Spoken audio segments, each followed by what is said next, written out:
La venganza será terrible.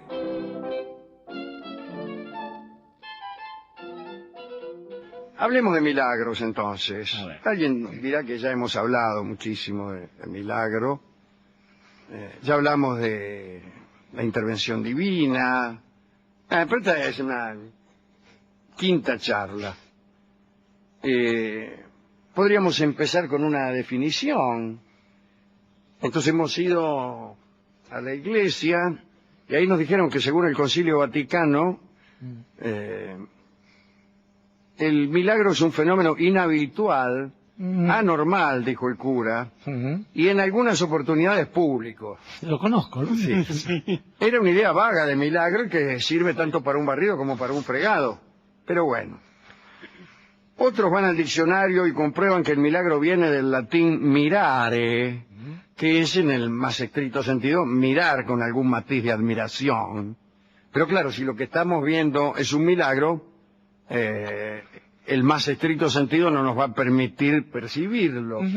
Pero bueno, el caso es que en el transcurso de los 20 siglos de cristianismo, saber qué cosa era un milagro o saber si un hecho era milagroso o no, ha dado lugar a diversas posturas, errores de entendimiento, etcétera. Y tiene usted, por ejemplo, un eclipse de sol puede ser que sea un espectáculo insólito y prodigioso hasta cierto punto, pero no constituye un milagro, de manera que no basta el carácter insólito y prodigioso de un hecho para que éste sea un milagro. En todo caso, yo creo que ni siquiera un eclipse de sol es prodigioso, ¿no?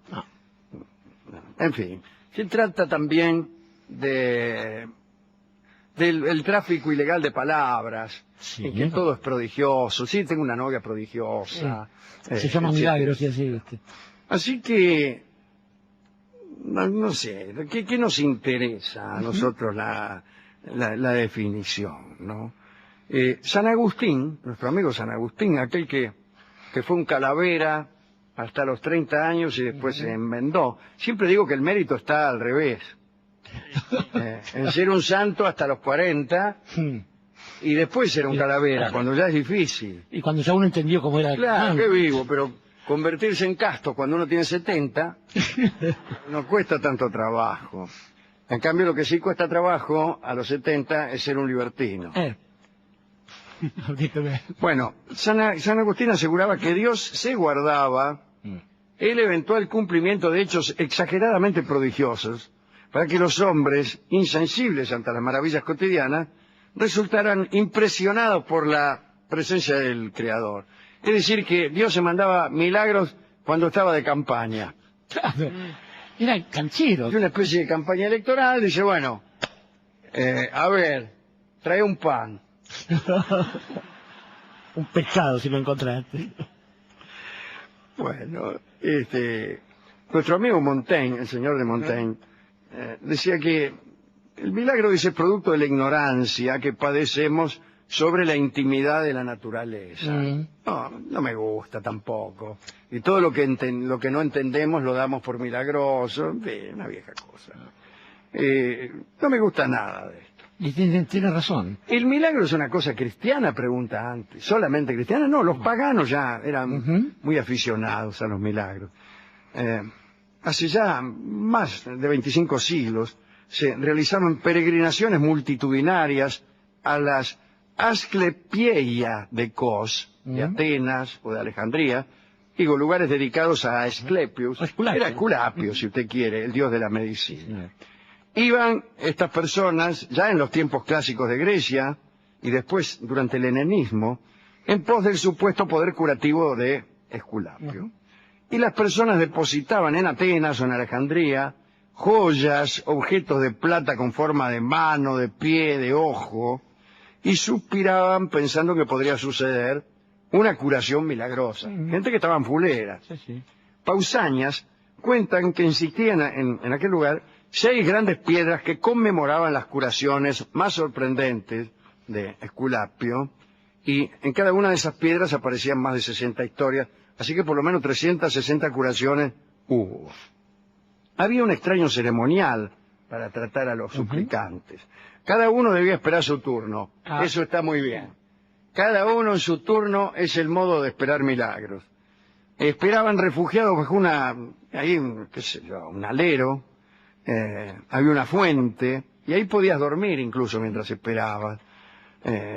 Y los que esperaban se sumían en un sueño un poco alucinatorio, y decían que el dios mismo, Asclepius, se presentaba durante el sueño y concedía la curación mediante procedimientos de lo más extravagantes. Me está gustando, porque a mí eso de ir aquí al médico y qué sé yo, y a la suizo y todo esto. Bah.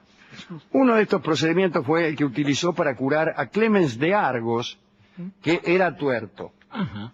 Tan solo una lágrima derramó Berta. Solo una, porque era tuerta. Ujú.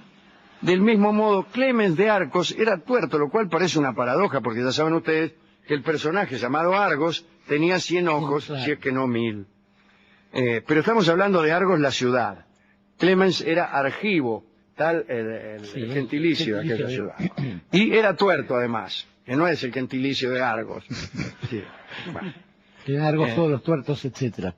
Asclepio se le apareció en el sueño con un líquido preparado por el propio Dios y se lo tiró ahí donde tenía que estar el ojo, o sea, en el agujero.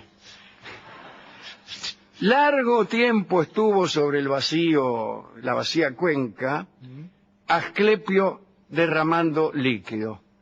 Más tarde, Clemens de Argos, al despertar, calculo yo, advirtió que tenía un ojo nuevo. Repito, advirtió que tenía un ojo nuevo. Este es un milagro. Y se lo Y mira en el espejo y dice, uy, dice, tengo un ojo nuevo. Y esta es una gran noticia si uno es tuerto. Claro, claro. Sí. ¿Cómo no lo vi antes, no? Entonces aparecen los refutadores de leyendas y dicen que algunos sacerdotes médicos aprovechaban aquellos profundos sueños de los que esperaban para llevar a cabo elementales tratamientos. Ah, bueno, muy elemental no debe ser ponerle un ojo nuevo a un tipo.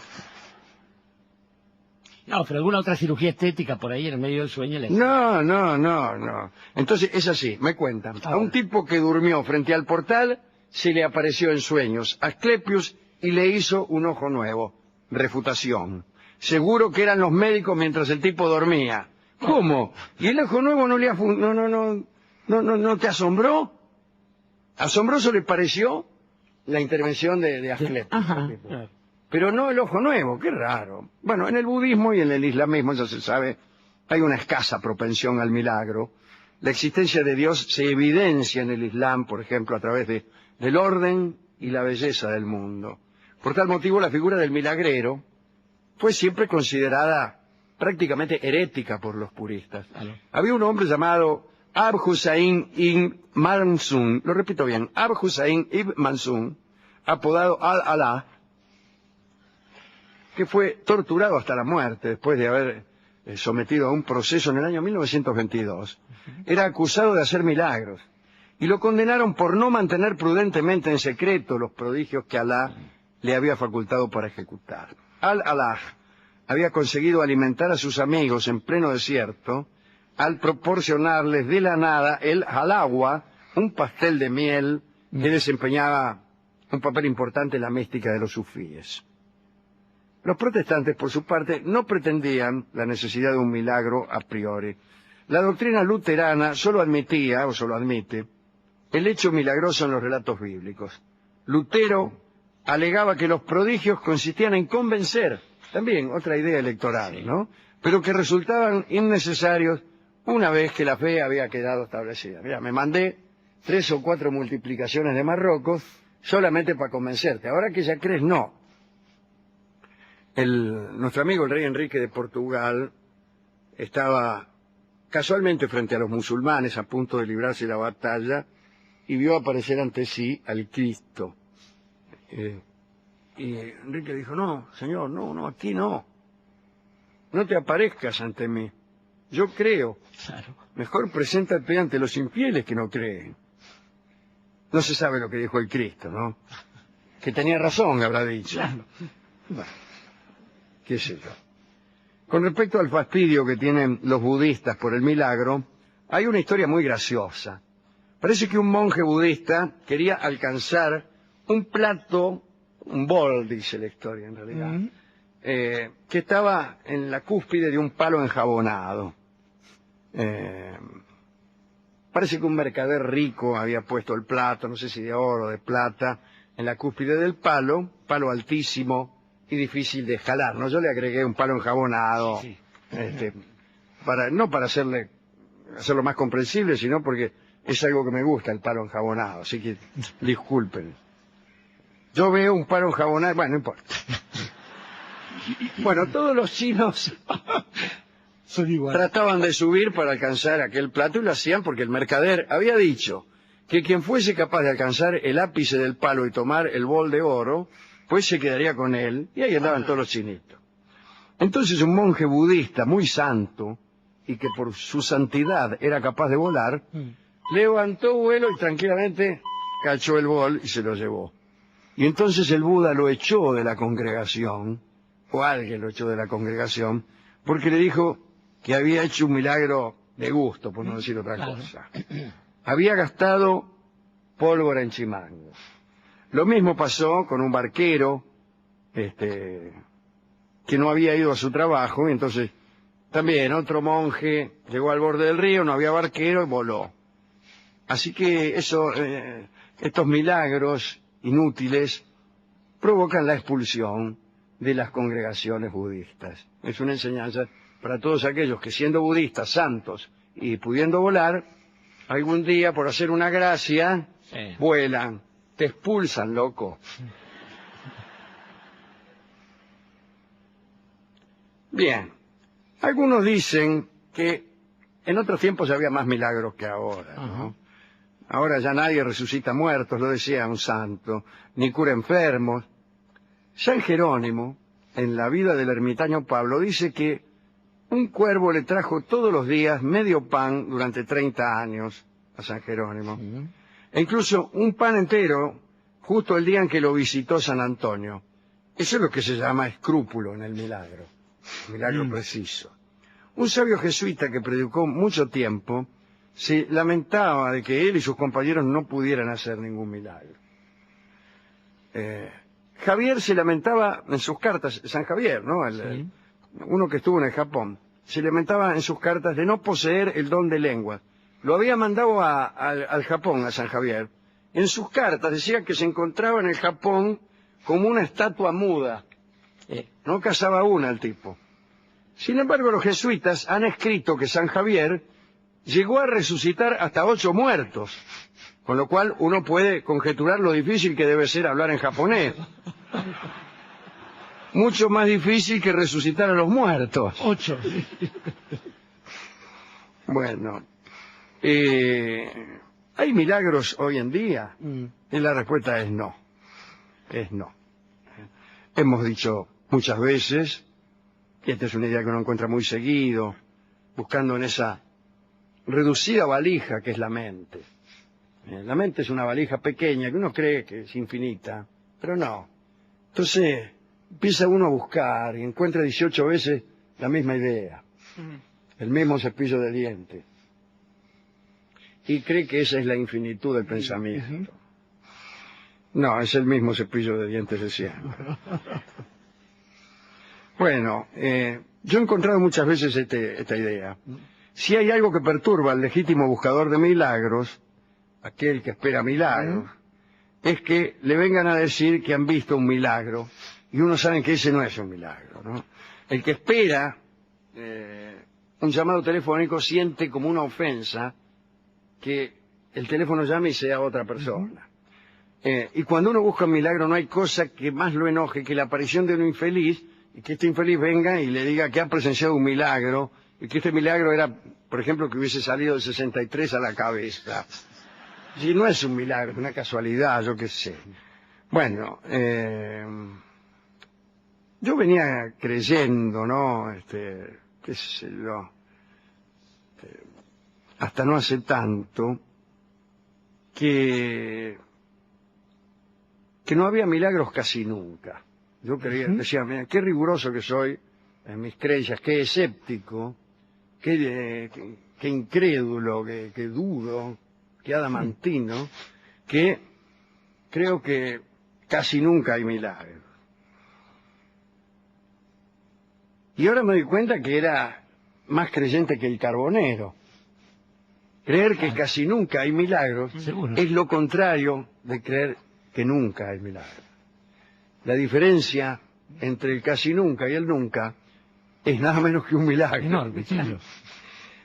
Así que, claro, la gran diferencia entre 0 milagros y un milagro. Si hay un milagro no me importa que no haya habido 500. Diría que hasta es posible aceptar medio milagro. Sí.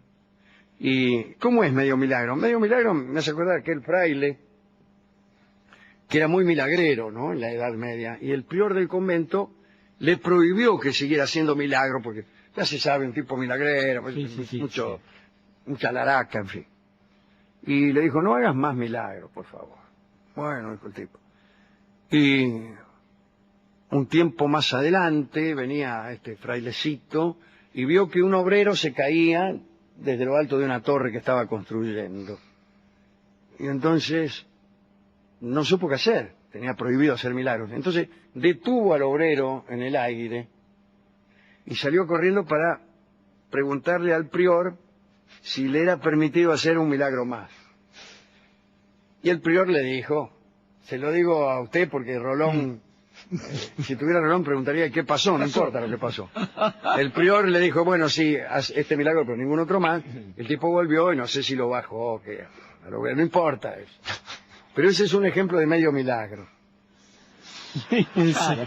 Es el work in progress. El frailecito que va a preguntar si puede completarlo el milagro. El milagro semimontado, como Sí, decía. Sí, eso es ser canchero, diría yo, ¿no? Pero bueno. Bueno, al final no hicimos un catálogo de milagros tal como yo estaba pensando, pero yo le quiero decir a usted, Dorio, que cuando hablamos aquí de milagros, hablamos de milagros de verdad.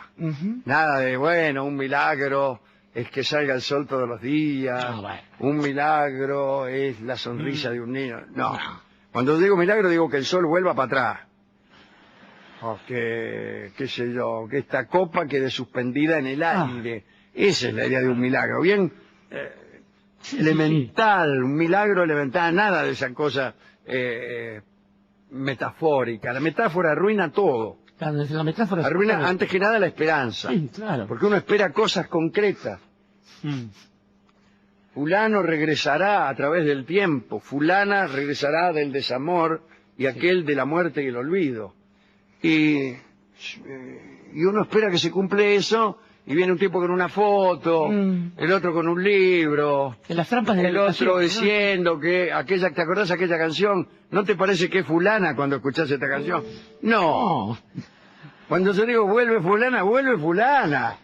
Vuelve. Vuelve en serio. Vuelve en serio. Claro. No que vuelve bajo la forma de una canción, de un pensamiento, de una sombra, de un libro, de una poesía o de una evocación. Basta de metáforas, basta de darme esperanzas concretas y consuelos metafóricos. El mejor regalo es que te acuerdas de mi cumpleaños. Minga, el mejor regalo es un regalo fabuloso. Claro, ese es el mejor porquería. regalo. ¿Qué están en contra de eso? Bueno, discúlpeme, pero No, me puse tienes mal, ¿eh? Tienes razón. Bueno, sin embargo, yo le dejo a usted, Dorio, esto, que también antes decía más y ahora digo menos porque me parece que no. Yo antes creía que lo más parecido a un milagro que yo había visto era el fenómeno amoroso. Y ahora creo que es lo más parecido a la esperanza engañosa de un milagro.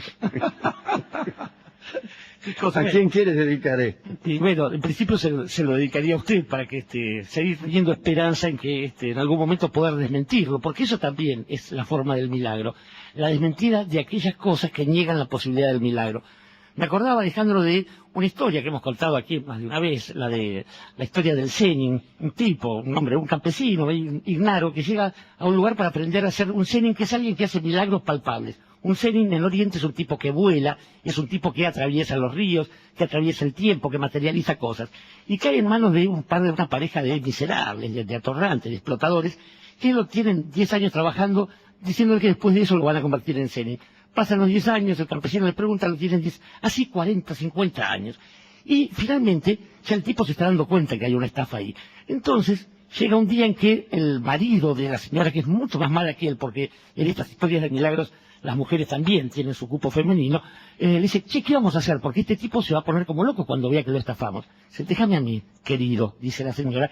Y entonces le señala un árbol al campesino ignorante y dice, bueno, tenés que subir hasta la cima de este árbol 20 metros y allí te vamos a dar instrucciones.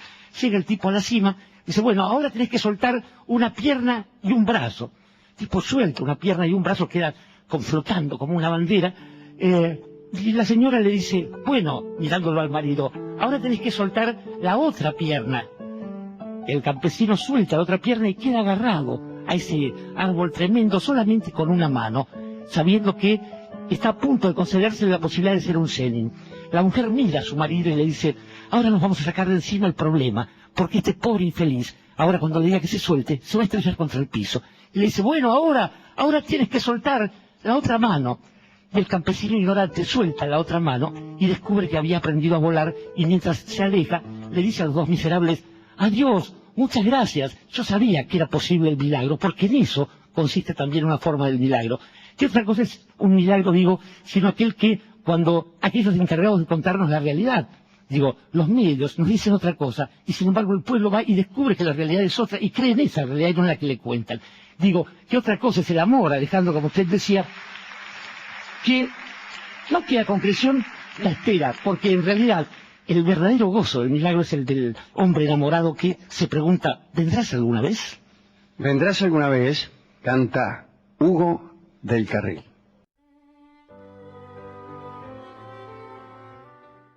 Vamos a hablar esta noche de un personaje francés, el caballero d'Eon. Se llamaba Charles d'Eon, pero su segundo nombre era Genoveva Geneviève, que por otra parte es, me parece a mí, la patrona de la ciudad de París. De París, ajá. Un capricho del padre, quizá, vaya a saber, el Santo Dios y San Mamerto, no sé. Sí. Pero ese segundo nombre, en cierto modo, lo marcó.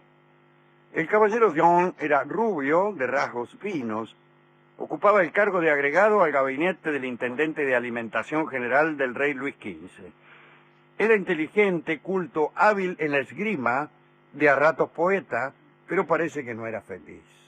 Dicen las crónicas que la naturaleza le había prestado una masculinidad muy poco acusada. Un día, un señor duque, un macanudo, anunció que iba a ser una fiesta de disfraces y el caballero d'Eon decidió ir disfrazado de mujer. Y la noche de la fiesta apareció allí adornado y maquillado. Parecía ciertamente una encantadora jovencita. En el bailongo estaban nada menos que el rey, la marquesa de Pompadour, bueno, toda esa gente. Parece que en un momento Luis XV empezó a mirarlo a d'Eon. El rey estaba fascinado y quiso conocer a aquella muchachita que él veía. Le ordenó entonces a uno de sus asistentes que se la presentara. Y al pobre d'Eon no le quedó otra cosa que presentarse, y parece que su majestad empezó a ponerse insoportable y se lanzaba al ataque como hombre no acostumbrado a encontrar resistencia. Claro, ¿no? bueno, está Entonces, desesperado, el caballero d'Eon dijo, Alteza, os han engañado y yo he sido víctima de una estratagema. Entonces expuso sus argumentos. El rey quedó un poco perplejo, pero no se enojó. Y en ese momento se le ocurrió algo. Pensó entonces que el caballero d'Eon podría ser un espía perfecto. buena idea. Hacía rato que Luis XV buscaba a una mujer con suficiente valor como para meterse en cortes extranjeras y no la había encontrado. Y entonces se lo propuso al caballero d'Eon. Al día siguiente de la fiesta, Charles d'Eon se convirtió en un agente secreto de Francia. Recorrió la corte de la zarina Isabel de Rusia, siempre disfrazado de mujer. Allí se hacía llamar Lia de Beaumont. Tomó alguna información acerca de temas económicos. Después le encargaron una tarea más difícil. Luis XV tenía la idea de invadir la costa sur de Inglaterra. Además, pensaba, soñaba con la restauración de los Estuardo, con la colaboración de los irlandeses. Luis XV mandó entonces al caballero d'Eon a que se internara en la corte de Jorge III. no solo recibió esa orden, sino que ya como hombre se le encargó seducir a la mismísima reina. Fue disfrazado de mujer y después de hombre se le encargó seducir a la mujer de Jorge III, Sofía Carlota, y así lo hizo. Al poco tiempo la joven reina inglesa recibía al caballero d'Eon con suma gentileza, incluso le consiguió un aposento en el palacio. Algunos historiadores afirman que el rey Jorge IV, que nació 9 meses después de la visita del espía, era hijo del caballero d'Eon, pero aquí ya no iba de mujer, iba de hombre. Pasó el tiempo, la invasión con que soñaba Luis XV no terminaba de armarse, el caballero d'Eon enviaba poca información, un desembarco francés en costas inglesas empezaba a ser poco más que un sueño, los costos podían ser muy altos, pero el tipo estaba en Londres y pasaba largas horas en compañía de la reina Sofía Carlota. Y así fue durante 8 años, loco. Una noche del año 1771, cuando d'Eon se hallaba en el aposento de la soberana, justamente, aterriza de improviso el rey Jorge III. Parece que la cosa fue así. Lo tenían de campana en la puerta del cotorro a Coquel, que era el maestro de ceremonias de la reina. Y estaba en la tapuera, y de golpe abre y dice: Araca, que viene el Reinaldo. Y venía el rey nomás, no había forma de rajar. Ya no sabiendo qué hacer, d'Eon tomó la iniciativa. Corrió hacia la cama del príncipe de Gales, el hijito que tenía 8 años, y que dormía en la habitación contigua. Lo tiró en la cama de la reina, lo reunió también al campana Coquel y a Carlota, y se pusieron todos a mirar al niño, y dijeron al rey que lo estaban cuidando porque estaba enfermo. Pero el rey sospechó. Coquel, para salvar a la reina, tuvo una idea. Sabiendo que este muchacho d'Eon antes había sido espía, disfrazado de mujer en la corte rusa, y también que había recorrido Europa bajo el nombre del Día de Beaumont, todo eso, resolvió hacerle creer al rey que este caballero era una señorita. Y se lo dijo confidencialmente. Le dijo: este tipo no es un tipo, es una dama, majestad. Y el rey quedó un poco aturdido y respondió: le voy a escribir a un embajador en París para que a través de Luis XV me devele este misterio. Es decir, le voy a preguntar al rey de Francia. Tanto Sofía Carlota como su ayudante se desesperaron. Y al poco tiempo salieron 2 cartas para Francia. Una, la de Jorge III, que le preguntaba algo al rey. Y otra, la de Coquel y Sofía Carlota, que implorando le dictaban al rey su respuesta. No le va a decir que es mentira. Luis XV recibió las 2 cartas y estaba en un conflicto. La galantería lo obligaba a salvar a la reina, pero la moral lo obligaba a no mentirle al rey de Inglaterra, cosa que incluso podía desatar una guerra. Pero optó por ayudar a la reina. A fin de convencer mejor al rey Jorge III, Luis le envió un expediente falso en el que se daba cuenta del sexo del caballero d'Eon. Allí aparecía como Lía Beaumont, por supuesto de sexo femenino. Al poco tiempo se enteró todo Londres. Y ocurrió entonces un curioso fenómeno. Empezaron a cruzarse apuestas acerca del sexo de este muchacho, y se convirtió todo en una pieza de conversación. Los rumores sobre su intimidad fastidiaron desde luego al caballero d'Eon, que por otra parte ignoraba la invención de Coquel. No sabía que Coquel le había dicho al rey: este tipo es una mina. Protestó cuando se enteró que decían que era una dama, afirmó que era un hombre, lo cargaban, retó a duelo a medio país. Bueno, ante tal actitud, imagínense, Jorge III, el rey de Inglaterra, volvió a dudar. Sospechó una maquinación y declaró estar dispuesto a romper con el rey de Francia si todo era un engaño. Entonces se tomó en Francia una decisión increíble. Le llegó a d'Eon una notificación del reino acerca de la imposibilidad de continuar en su sexo. El rey francés le imponía la modificación. Y fue Coquel quien debió explicarle que por el honor de la reina y el de Luis XV, debía pasar por mujer y vestir para siempre atuendos femeninos. Durante semanas y meses, Luis XV, que deseaba evitar conflictos con Inglaterra, lo acosó al caballero. La más extravagante correspondencia se cruzó entre Londres y París. El rey Luis le decía cosas así: piensa en Juana de Arco. ¿No es preferible gozar de una inmensa, enorme reputación como mujer que una mínima como hombre? Bueno, Luis XV se murió en 1774. Se interrumpió la correspondencia, pero Luis XVI, el rey siguiente, no tardó en enterarse del asunto y reanudó las conversaciones. En septiembre de ese mismo año de 1774, León, sabiendo que el rey de Inglaterra hacía sufrir un verdadero infierno a su esposa, con sus sospechas, qué sé yo, aceptó vestir la ropa de mujer bajo ciertas condiciones. Dijo, vestiré de luto y no de fiesta. Estoy dispuesta a someterme a la desgracia, pero no al ridículo.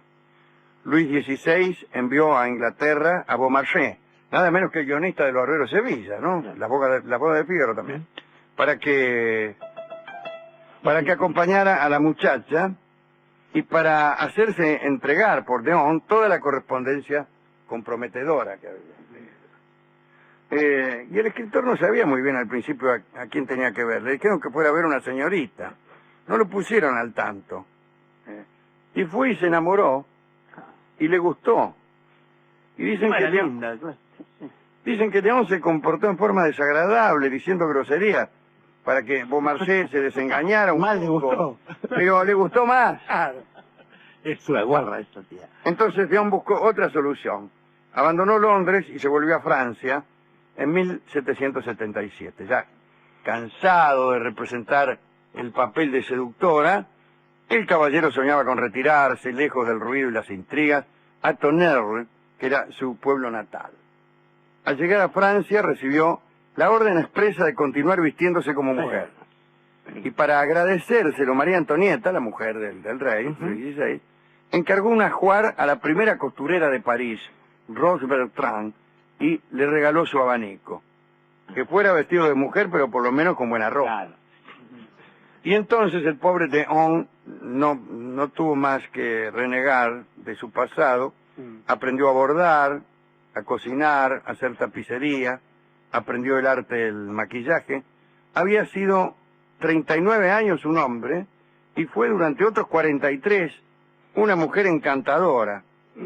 Cuando falleció en 1810, los médicos, muy intrigados, examinaron su cuerpo y comprobaron entonces que el caballero seguía siendo un auténtico oficial de dragones.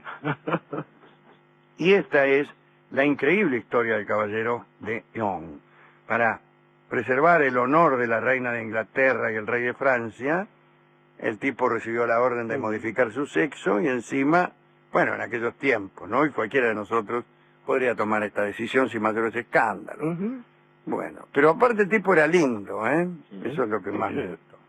¿A quién quiere dedicar la historia de Charles Geneviève León? Es curioso, estaba pensando la primera dedicatoria muy cercana, hace un par de días, estando en un programa, me preguntaban por el santoral, y resulta que hay mucha gente que festeja el día de Santa Jovita, que también era un señor, y ni siquiera se vestía basto, vestía con ropa larga como todos los curas. Digo que esto de los nombres a veces es engañoso. Para Santa Jovita, que es un varón, y para que no le recen más a una mina.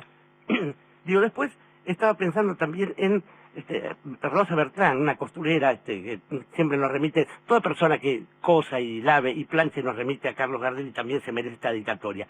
Pero sobre todo pensaba, Alejandro, que los años en que transcurre esto y el reinado en que transcurre esto es una época muy particular. Jorge III básicamente estaba loco, estaba más loco que una cabra.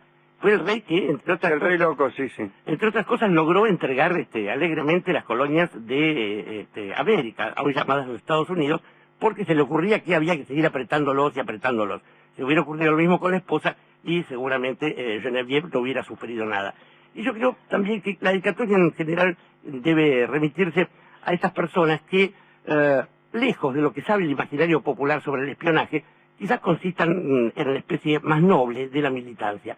Porque cualquier espía, aquello a lo que aspira es a servir a la patria, digamos. Y, por supuesto, no James Bond, estas payasadas, sino que sabe que por más que cometa el acto más heroico del mundo, nunca va a poder ser reconocido. No, claro. Y aquel que ejerce una tarea así es semejante a algunas cosas que nos muestra la naturaleza. Es decir, Que lo diga usted que es espía. bueno, justamente. Claro. Cuando yo conocí a Jorge Dorio me dio una tarjeta, decía, Jorge Dorio, espía. Espías. Pero solo para los amigos. Digo, semejante a la naturaleza porque viviendo siempre como una oruga, finalmente sabe uno que esa persona que se dedica a la patria, ese en realidad tiene como imagen la de la mariposa. La mariposa es el tango que va a cantar Carlos Gardel, homenajeando a Charles Jean-Pierre. Adelante. Hablemos entonces de muertes extrañas, sin doctrina, empecemos directamente con los ejemplos. Allá en la corte de Luis XIV andaba Molière. Como sabemos, se llamaba Jean-Baptiste Poquelin. Era un tipo alto, de nobles modales. Las mujeres de la época consideraban que tenía hermosas piernas. ¡Ay, qué lindas piernas que tiene! Esto por no hablar. Bien. Como su padre, Dorio, Sí. era tapicero. Bueno. Tapicero real. Pero un día abandonó ese oficio para convertirse en cómico. Un trabajo considerado infamante. Y para no avergonzar a sus padres, cambió de nombre y se bautizó a sí mismo como Molière. Recorrió durante 13 años toda Francia, representando sobre todo farsas italianas y piezas españolas. Además de excelente actor, dirigía las obras... Bueno, biografía de Molière. Sí. Su admirador más importante era el rey Luis XIV, y bajo su protección estrenó casi todas las obras que le hicieron famoso. Cuando su salud empezó a debilitarse, le agarró también una especie de desconfianza hacia los médicos, particularmente a los médicos que lo atendían. Sí. ¿A qué otros? Bien que hacía. Claro, o sea, no era una desconfianza filosófica, sino personal, que son las peores desconfianzas. Claro, son las verdaderas. Sí. Bien. Y como también empezó a tener obsesiones por las enfermedades, escribió El enfermo imaginario. Y el 17 de febrero de 1673, en el transcurso de la cuarta representación en el Teatro del Palais Royal, Molière sufrió un acceso de tos que no pudo detener.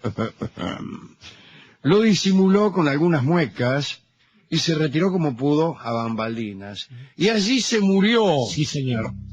Vestía una casaca amarilla ese día. Claro. Tenía 51 años de edad.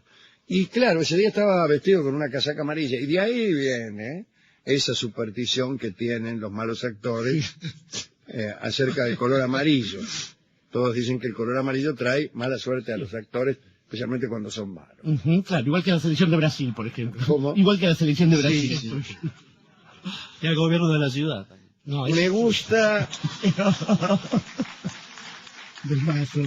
contar la muerte de Catalina de Médici, no por ninguna clase de obsesión necrófila, sino por lo siguiente. Cosme Ruggeri, uno de los tantos astrólogos que Catalina había traído de Florencia a Francia cuando se casó con Enrique II, rey de Francia. En realidad cuando se casó no era rey todavía, era rey Francisco I, después murió, etcétera.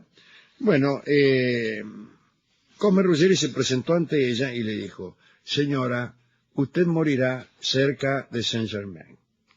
Muy bien. Durante toda su vida, la reina evitó, con el mayor de los cuidados, acercarse siquiera a los lugares que portasen ese nombre tan temido. Identificaba la advertencia particularmente con Saint-Germain-l'Auxerrois y ya no quiso vivir en el Louvre. Por la misma razón se negaba a ir a una residencia que tenía en Saint-Germain de no sé cuánto. No hablemos tampoco del barrio de Saint-Germain, que no sé si se llamaría Saint-Germain en ese tiempo. Bueno, estaba bastante vieja y fulera.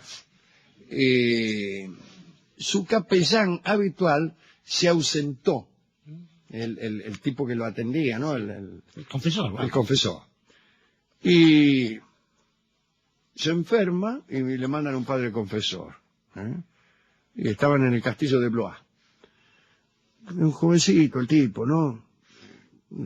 Pero la confesión, ya estaba a punto de rajarse. Cuando ella preguntó, ¿cómo se llama, fulano? Me dice, me llamo Lorraine de Saint-Germain. Saint Germain, dijo Catalina, voy a morir. Y efectivamente, eso fue lo que hizo minutos después. Hay gente que con tal de darse la razón es capaz de cualquier cosa. Qué grande. En la corte de Praga, a mediados del siglo XVI, Rodolfo II, aquel emperador de Bohemia, que era ferviente admirador de astrólogos y astrónomos, permitió que el gran astrónomo Tycho Brahe se refugiara en su corte. El astrónomo había tenido que exiliarse de Dinamarca. Parece que un día en Dinamarca un ministro lo vino a visitar y el perro de Brahe le ladró, el funcionario le encajó una patada y Brahe, enfurecido, le devolvió la patada al visitante, quien le juró la ruina y la muerte. Como era un alto funcionario, lo echaron. Bueno, este hombre se convirtió en astrónomo real, pero no por mucho tiempo. Un año después de su llegada, allá por el 1600, durante una cena de gala, le dieron ganas de ir al baño y no se atrevió a pedir permiso. ¿Vio? Le daba no sé qué, estaba el rey ahí. Bueno, se le reventó la vejiga y se murió. ¿Cómo se le va a reventar? Se le reventó la vejiga, señor. No puede ser. No, vale digo, voy perder después, claro. ¿qué tal su majestad? ¿Qué tal? Pum, a otra cosa. Diagnóstico, vejiga reventada. Por eso no hay que tener vergüenza. No, señor. Barton. No, Acuérdese de esta enseñanza que alguna noche me la va a agradecer. Con permiso, ya vengo. Bien. Hemos hablado también de la muerte de Gaudí. No tanto de la vida de Gaudí, un hombre extraño, ¿no? Había nacido en Reus en 1852. Pero bueno, andaba todo el tiempo en Barcelona, ¿no? Estudió en la Escuela de Arquitectura de la ciudad. Parece que no era un alumno brillante. Tardó 9 años en terminar sus estudios. No parece tanto. No. Nunca salió de Barcelona, no le gustaba participar de la vida pública. Nunca dijo cuáles eran sus ideas políticas. No militó en ninguna doctrina estética. Nunca escribió nada, ni dio conferencias de ningún tipo. Ni siquiera se le conocieron amantes, como si se tratara de la misma cosa. Bueno, se vestía mal, andaba hecho un croto. Pero la obra de Gaudí es parte fundamental de la arquitectura de Barcelona, ¿no? Todos conocemos la casa de Vincent. Sí, la casa de la Sagrada Familia. La casa de Vincent. El Parque Güell, hemos ido al parque. Sí, señor. Nosotros. La Pedrera, la casa esa que hay ahí. Y desde luego, a esa inacabada iglesia, la Sagrada Familia.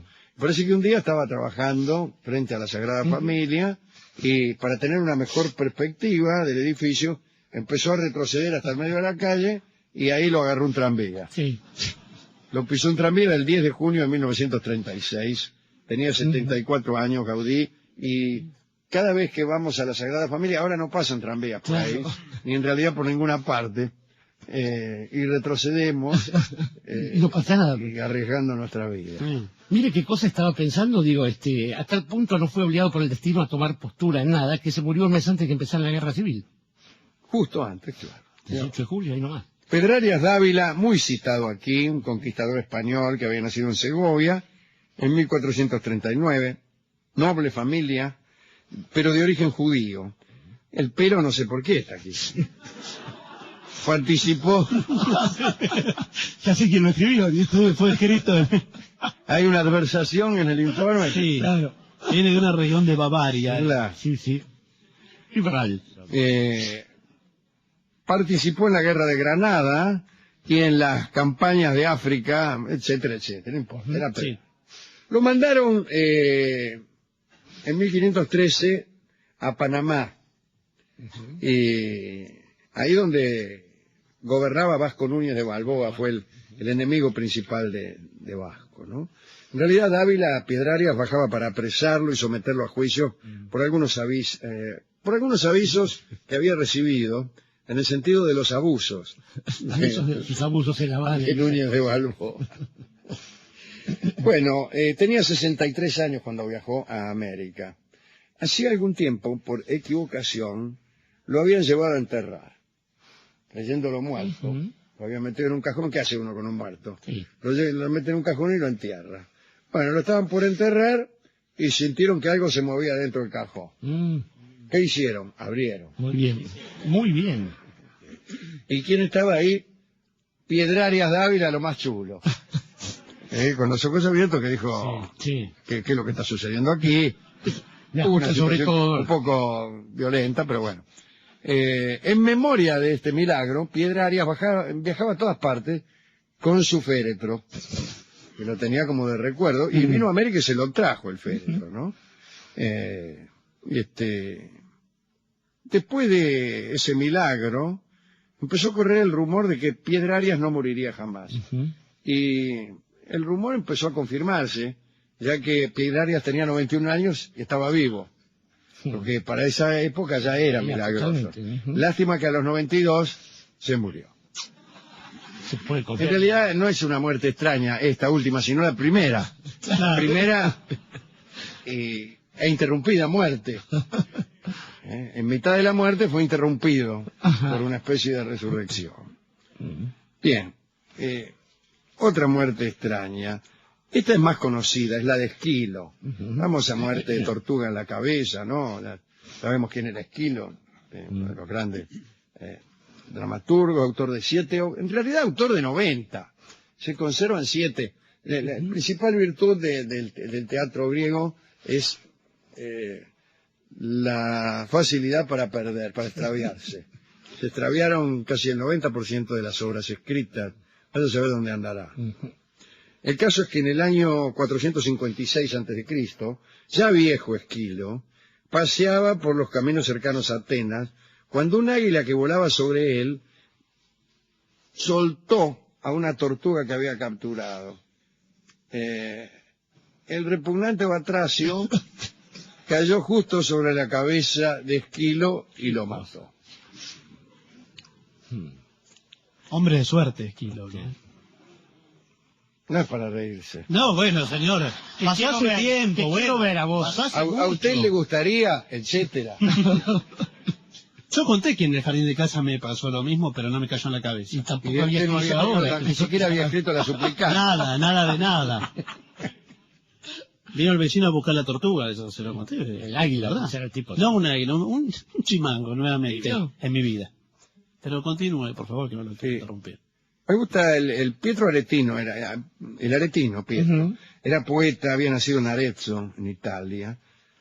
Pero lo desterraron de allí porque había escrito un soneto satírico sobre las indulgencias papales. Era por Las indulgencias papales,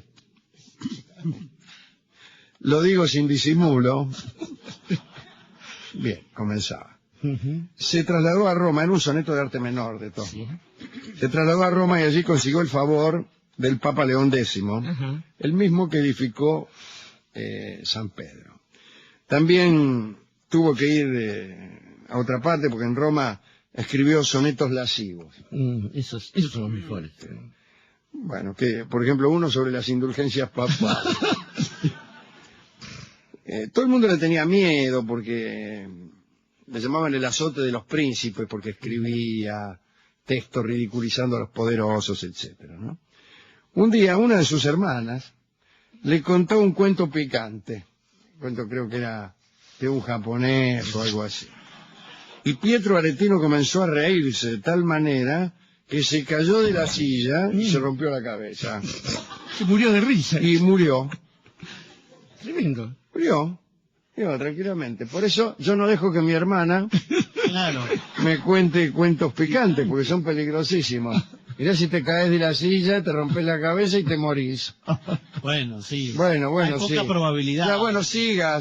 Claro, eso Resulta no. que había un tipo que se llamaba Pascual Angulo.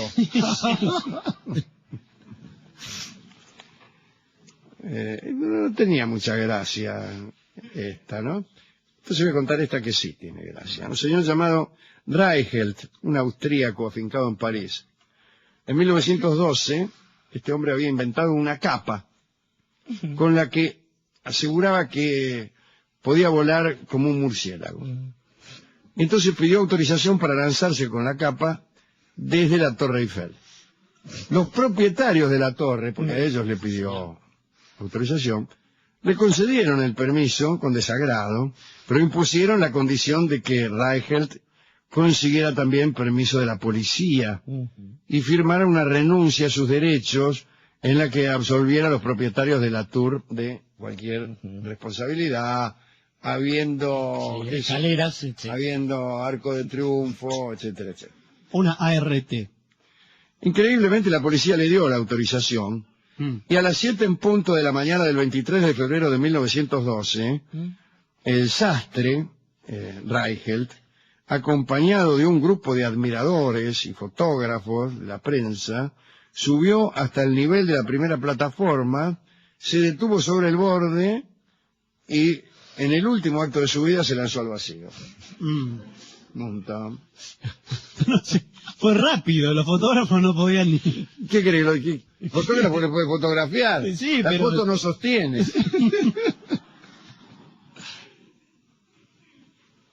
Pobre Robin. Bueno. Sí. Último. Felipe III. Estaba sentado frente a una chimenea. Se quemaba una gran cantidad de leña, tanta leña que el rey estaba a punto de ahogarse con el calor. Pero la etiqueta le impedía levantarse a llamar a nadie. Y de golpe apareció el marqués de Polar, al cual el rey le pidió que apagara el fuego. Pero el marqués se excusó con el pretexto de que la etiqueta le prohibía hacerlo, para el cual tenía que llamar al duque de Uceda. El duque había salido, las llamas continuaban aumentando, y el rey, para no disminuir en nada su majestad, seguía aguantando como podía. Sufrió un calor tan fuerte que, según los cronistas, le calentó la sangre a tal punto que al día siguiente tuvo una violenta fiebre que le produjo la muerte. Se murió por la etiqueta. Sí. Por eso yo digo en casa siempre, si ustedes quieren que les apague el fuego, dígamelo. Claro. Que no me va a importar quedar mal. Sí, es que no queda mal. Queda mal. Queda mal. Quedaba muy mal. muy mal. Era una falta de etiqueta. Peor queda cuando está... Pues la etiqueta también se llevó al de la vejiga. También. Exactamente. ¿Vio por el qué dirán? Por el qué ¿Cuántas dirán. muertes se producen? Sí. Brahe murió por el qué dirán. Felipe III también por el qué diré. Sí. y el de la capa, el para que digan. Claro. Del escribano. Todo pensando en los demás. Si no Sí. fuera por ese berretín que tenemos de atenernos al ajeno arbitrio, nadie moriría. No, no es así. No ¿Cómo puede que no moriría, señor? llegar a esa Nadie conclusión. moriría. Le acabo de citar 3 muertes seguidas que se produjeron por atenerse al ajeno arbitrio. Luego, No, de pero no, señor. de no suceder esto, nadie moriría. A eso le llamo pensar. Sí, señor. Filosofía. Señor, no hay relaciones de causa-efecto entre lo que usted dice y una generalización. Ahora de no, todo. Con razones. Tomás, no te gusta perder a vos, ¿eh? Bueno, ¿Qué cosa? ¿a quién de estos muertos quiere dedicar? Estaba pensando, Alejandro, en sumar uno más. Sé que estaba hablando del amigo Poquelin, un querido hombre de las artes aquí, Ernesto Bianco, que supo morir de manera más digna también detrás de un escenario. Pero estaba pensando, estaba Bela Lugosi, que también andaba con el Honka atrás, esta forma de, en vez de vivir el sentimiento trágico de la vida, como decía nuestro amigo Miguel, andar cargando con el luctuoso precedente del resto de la gente de la muerte. Y eso está mal. Digo, hay en realidad una relación de las personas respecto de su pasaje al más allá, que tiene que ver con lo peor, lo más miserable en realidad de la condición humana, que es este asunto del qué dirán. Digo, gente anda preocupada por el qué dirán de ellos dentro de 200 años, ¿no? Y que se preocupa en sostener un nombre, sostener una cuestión así. Estaba pensando también que otro hombre que se dedicaba a molestar a los poderosos, el querido Quevedo, había escrito alguna vez: entré en mi casa, vi que ensangrentada de anciana habitación era despojo, mi báculo más corvo y menos fuerte, y no hallé cosa en que posar los ojos que no fuera recuerdo de la muerte. Y esta es la idea. Hay una especie de recuerdo de algo que a uno no le sucedió todavía. ¿Por qué? Por estar mirando siempre en torno de las otras ideas. No viene de otro lado esta necesidad de andar construyéndose dioses y este tipo de personajes alrededor. Cuando en realidad todo eso uno descubre que termina siendo una superstición respecto de la propia supuesta inmortalidad, que es la patraña del yo y de todas esas cosas que hemos hecho en Occidente. Algo así como si estuviéramos jugando todo el tiempo con la misma inversión del mito infantil de la cigüeña. Los chicos los traen la cigüeña, los chicos los traen en París. Del mismo modo, digo, uno está jugando con esta idea de alguna percepción, trascendencia, en un momento en que no va a haber nada de eso y uno va a quedar apegado a la estupidez de una frase y una superstición ajena como la que murió en París. La que murió en París es el título al que hemos arribado finalmente. Canta Ignacio Corsini. Adelante. Y para finalizar, 2 palabras bastan. Gracias. oficinanerd.com. Pasión por el podcast.